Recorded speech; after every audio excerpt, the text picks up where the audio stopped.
Pada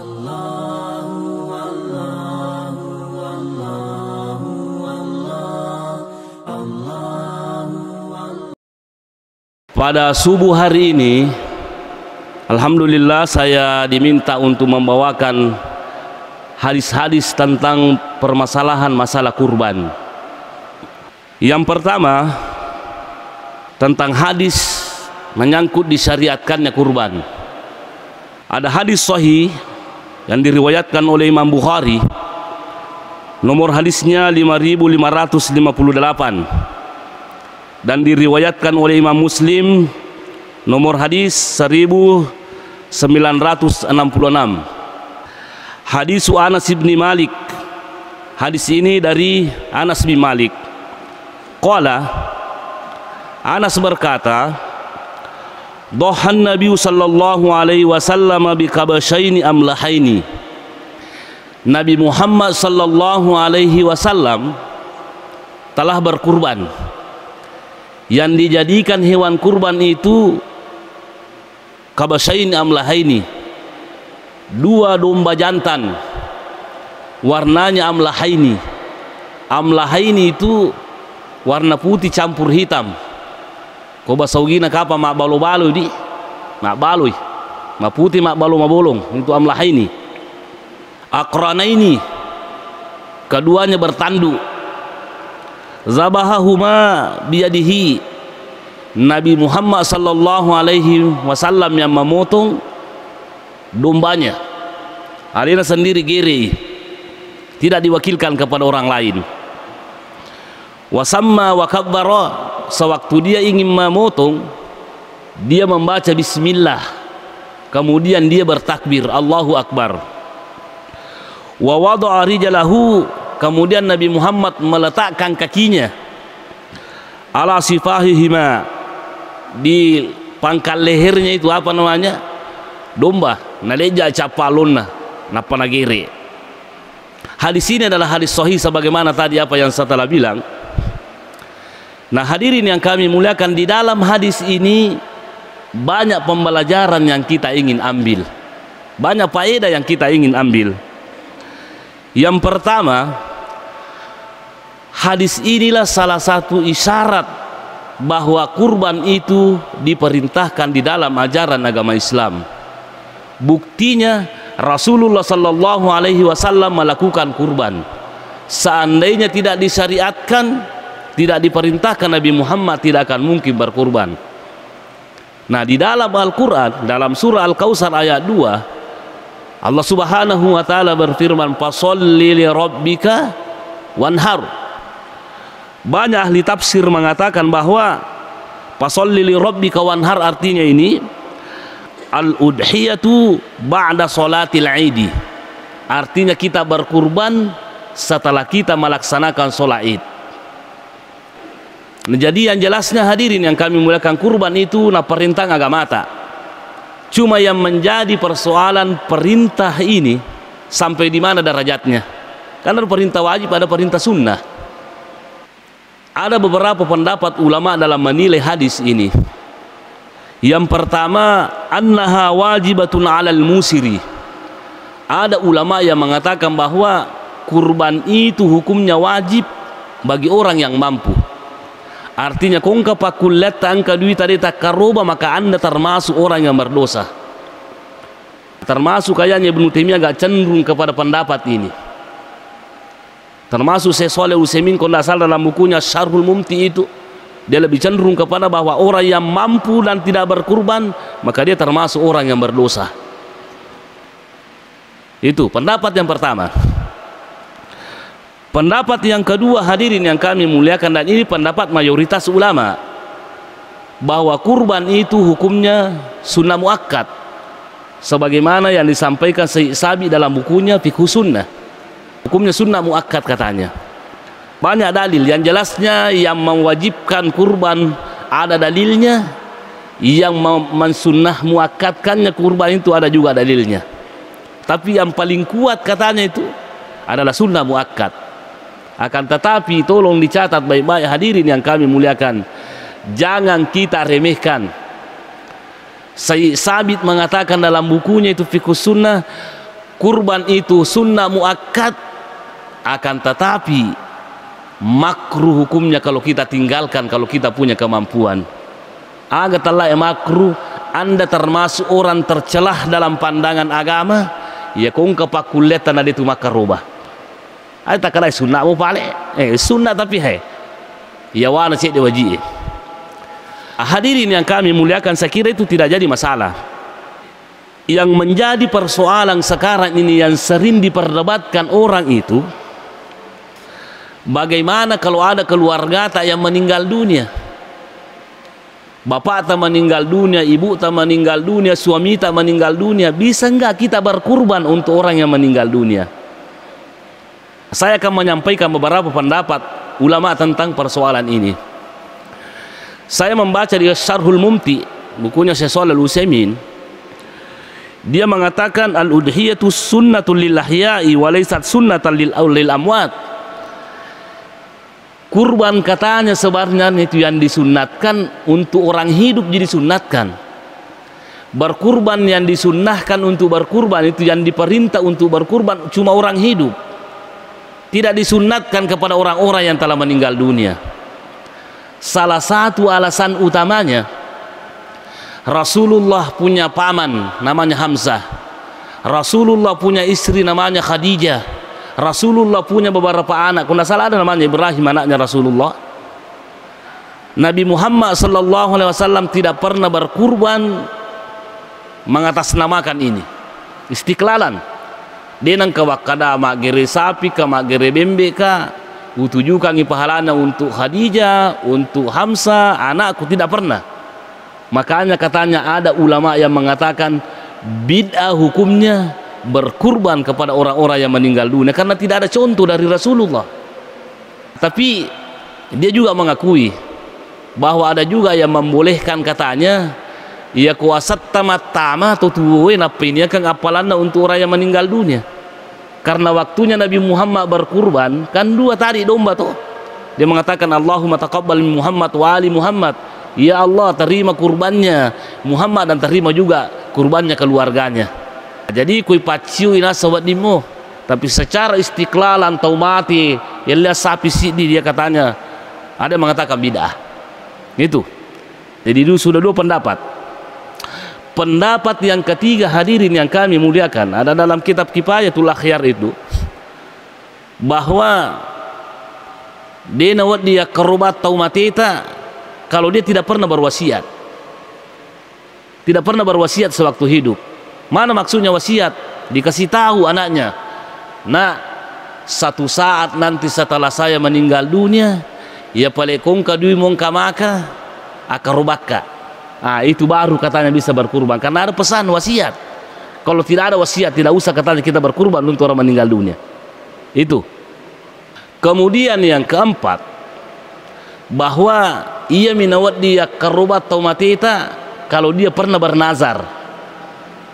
Karena Rasulullah mengatakan man nazar ayuti Allah falyuti'hu. Barang siapa yang bernazar untuk taat kepada Allah, maka hendaklah dia taat kepada Allah. Jadi pure matinja ambo ta indo ta, dia pernah bernasar bahwa insya Allah kalau saya begini, saya bernasar untuk apa namanya, ya ku lulus mi anakku PNS matu matinja ka makaroba, lulus tuh nggak anak macam PNS.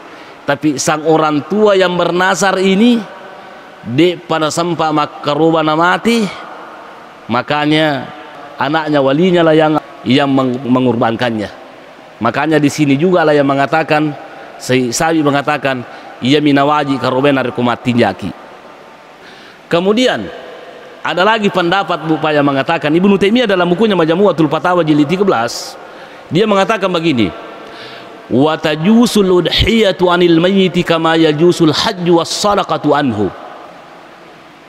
Boleh kita berkurban untuk orang yang meninggal dunia sebagaimana dibolehkannya menghajikan orang yang meninggal dunia, sebagaimana dibolehkannya bersedekah untuk orang yang meninggal dunia.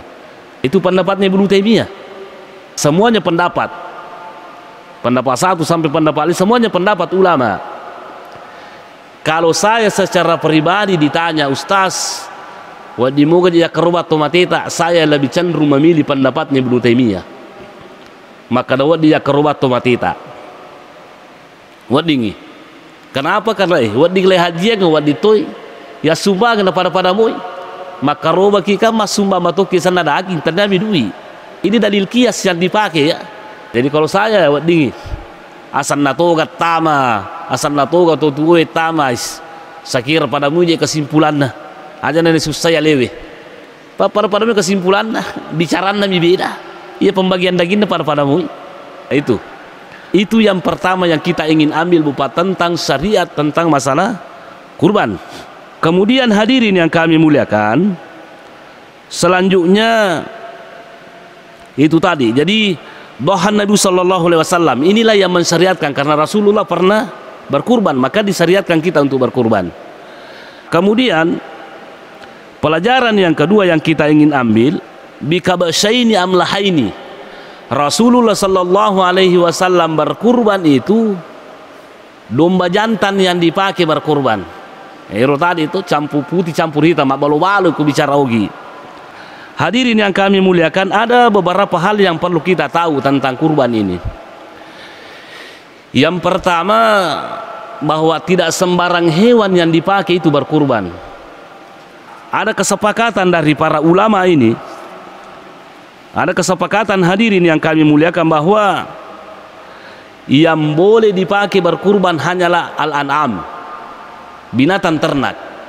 Karena di dalam Al-Quran ayat 103 ayat surah Al-Hajj ayat 34 kena salah ini, Allah Subhanahu wa taala berfirman liyazkuru smallahi ala ma razaqahum min bahimatil an'am.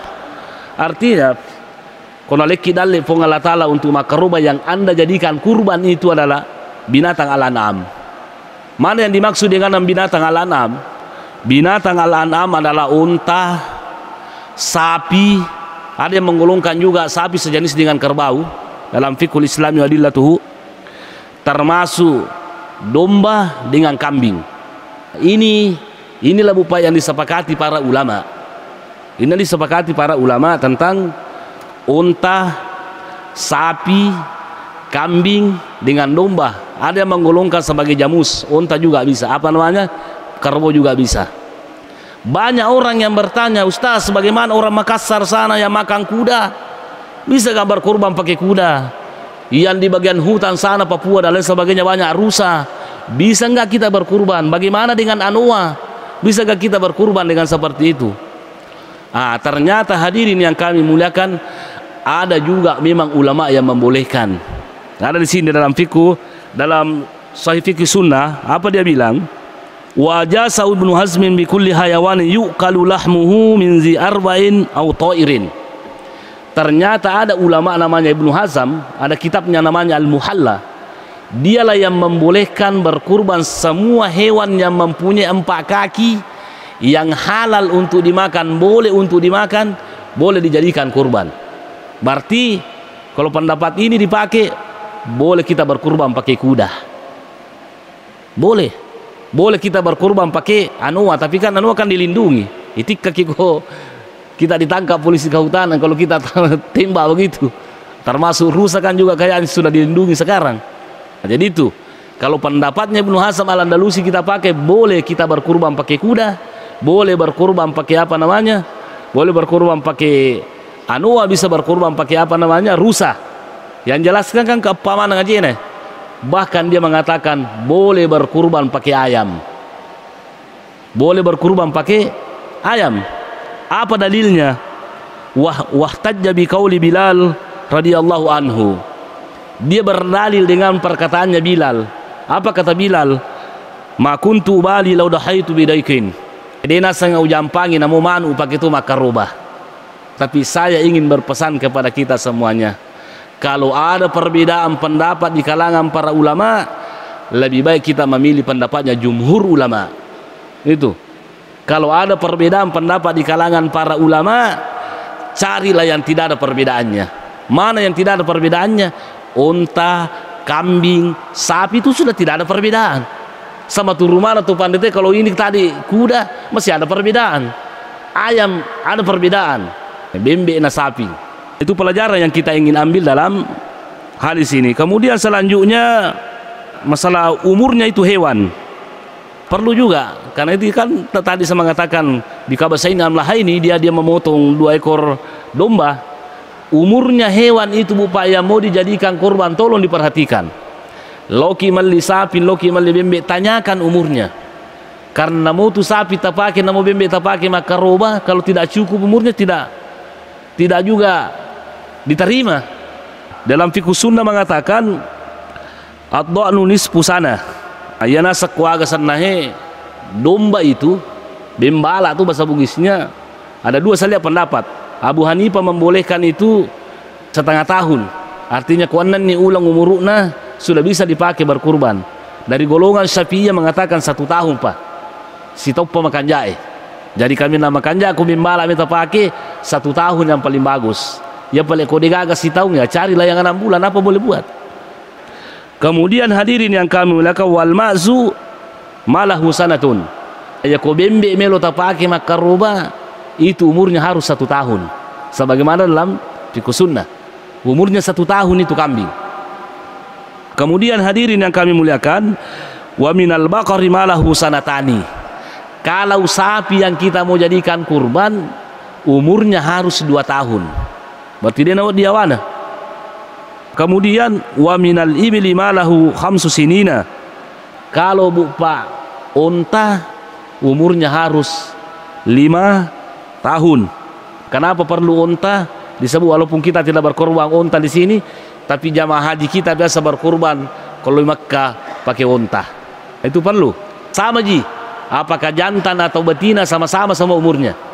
Sama kambing unta, kambing betina dengan kambing jantan sama persyaratannya umurnya. Kata Sabi dalam fikih sunnah.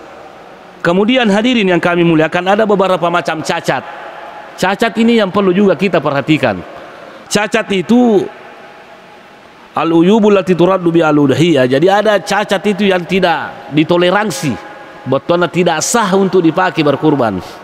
Ada 4 yang langsung disebut Rasulullah. Yang pertama al-ura'ul bayyinu awaruha. Kalau sapi itu bermasalah matanya, apakah karai, ciling matanya, buta sebelah matanya, karai matanya, itu tidak boleh dijadikan kurban. 1 matanya ini. Ada yang mengatakan bagaimana kalau 2 ustaz? 1 saja tidak boleh, apalagi kalau keduanya tidak boleh. Jadi kau cilingi, karai, katarai itu dia mana sepakitannya itu tidak boleh dia berkurban.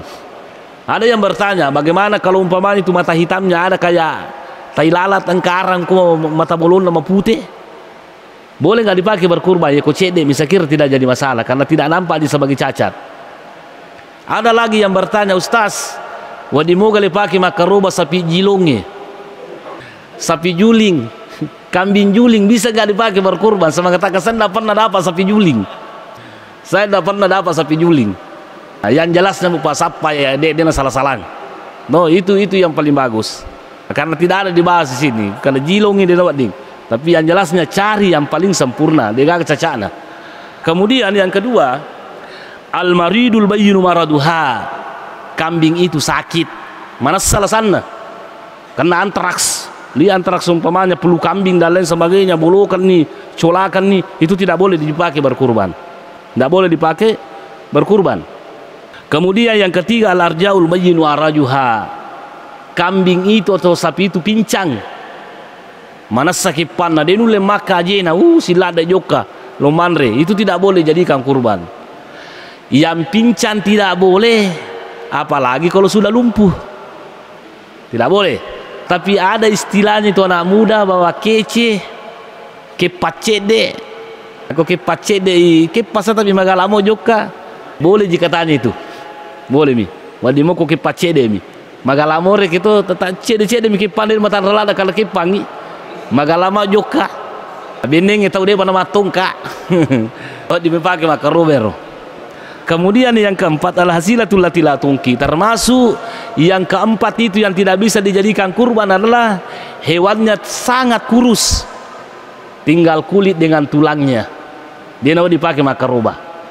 Inilah Bapak hadirin yang kami muliakan, 4 cacat yang tidak bisa dijadikan kurban. Kenapa? Karena Rasulullah SAW sendiri yang mengatakan seperti itu. Nah, Ada yang bertanya, Ustadz, saya dari baru beli sapi, saya menuju ke Sidrap, ipari ototare isapinge 5 sapi ngapa sapi mak bala isapiri. Langsung ada orang yang menyalip itu salah apa namanya sopir, tasel lagi sapiri marimati sapiri mabuat sapinge si tandra sapinge yasi otoe angka na polo ajina angka tona cili matan gara-gara nakan tandru wadi mau pagi-pagi makaroba ko makwero. Kan Rasulullah tadi mengatakan tidak boleh pakai kalau buta matanya sebelah, tidak boleh kalau pincang. Kalau menurut Ibnu Taimiyah dalam Majmu'atul Fatawa, kalau cacat seperti itu, betul nak kecelakaan sapingi pada roden Eropa, si tandra-tandra itu, maka satu pendapat mengatakan itu sudah boleh.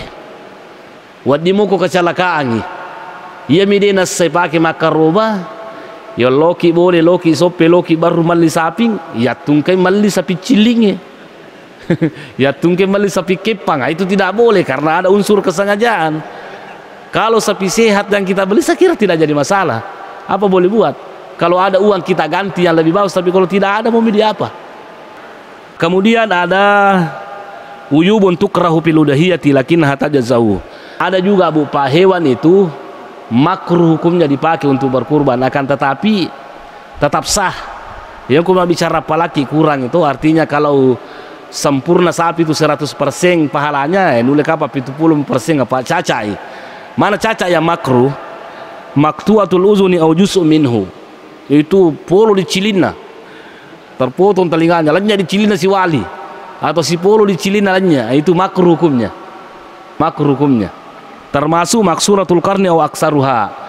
Polo tanruna si polo. Papuna si julu, lainnya tanruna, polo si polo tanruna. Atau lainnya sisanya si wali. Itu yang makruh. Nah, ada juga cacat hadirin yang kami muliakan. Uyubul asralaha. Aib itu cacat yang tidak berpengaruh. Betulnya tetap sah dan tidak makruh. Kal hatma allati la asnana laha. Al hatmau itu sapi digage sinda, sipui.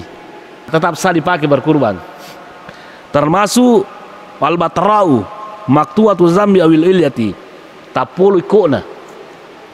Digai kona poki. Termasuk maktuatul ampi, polo ingatna, polo si julu na repa ingatna, itu tetap sah dipakai untuk berkurban. Inilah hadirin yang kami muliakan, syarat-syarat hewan yang mau dijadikan kurban. Sayangnya berupa waktu yang membatasi kita, masih banyak sekali sebenarnya ini. Termasuk hadirin yang kami muliakan, jasa juga ingin sampaikan. Selanjutnya sambungan hadis ini tadi, zabahahuma biyadihi. Nabi Muhammad sendiri yang memotong hewan kurbannya. Pelajaran apa yang kita ingin ambil? Yang pertama, posisi kepala hewan ketika ingin dibaringkan.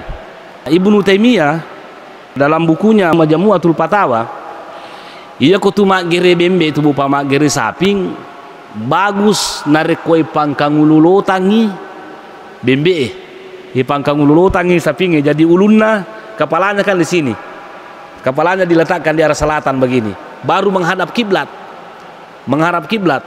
Itu caranya. Bagaimana kalau arah orang kidal, 5 kiri nama macam agere, nah ini setengah terpasai pangkang ulurija bembe. Wadi moga, jawabannya boleh, tapi berbeda dengan sunnah. Yang disunnahkan itu mangkang ululu tak bembe. Nah peli makanat tak gere, pekoni kukidal lipu imang. Deni semagere lima kanan biar kirin nabi terpas sama kang ulurijani bembe bang kang ulurijani apa 5 kirinna. Itu dalam Majmu'atul Fatawa. Kemudian hadirin yang kami muliakan, bagaimana caranya memotong? Tapi caranya magere tahu caranya memotong itu yang pertama, yang terbaik memotong hewan kurban itu yang disunnahkan memotong sebenarnya bukan puimang. Punana sendiri sunnah kagere, bukan orang lain. Yang disunnahkan untuk memotong hewan kurban itu yang mau berkurban sendiri, itu sunnahnya. Tapi pekoni kode ini semagere, kita tidak terbiasa, ya boleh diwakilkan. Nah, makanya caranya memotong itu kopuren lang pangkang ululu tak bimbe. Bagaimana caranya? saya mau berkurban itu mengatakan Bismillahi wallahu akbar Allahumma minka walaka, atau ditoki makada Allahumma taqabbal minna, ya Allah terimalah dari kami.